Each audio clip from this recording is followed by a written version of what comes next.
করো, চোখের পিছনের গুনাহ মাফ করবেন যিনি, তিনি কে? এক নম্বরে রবের কাছে ক্ষমা চাও আর তওবা করো। বলবেন আল্লাহুম্মা গফিরলি ওয়া তুব আলাইয়া, আয় আল্লাহ, পিছনে না জেনে অনেক গুনাহ করলাম, চোখ দিয়ে অনেক গুনাহের দৃশ্য দেখলাম, তুমি আমারে মাফ করে দাও, আমি আর গুনাহ করব না, তওবা করলাম। এক। দুই নম্বরে হলো রাতের গভীরে এক ফোঁটা চোখের পানি আল্লাহকে দিবেন।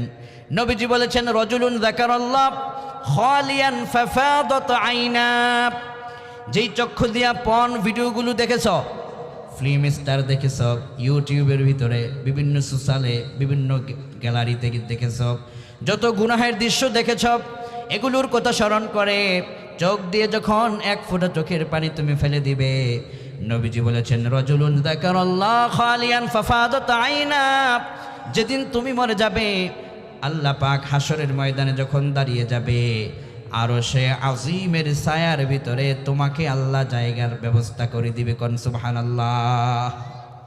পিছনে যত গুনাহ হয়েছে, এই গুনাহগুলোকে ডিলিট করার জন্য দুইটা মাধ্যম, এক ক্ষমা চাওয়া, তওবা করা, দুই রাতের গভীরে একটু কান্নাকাটি করা, যে আল্লাহ আমি বুঝি নাই, মাফ করে দেন। যদি এক ফোঁটা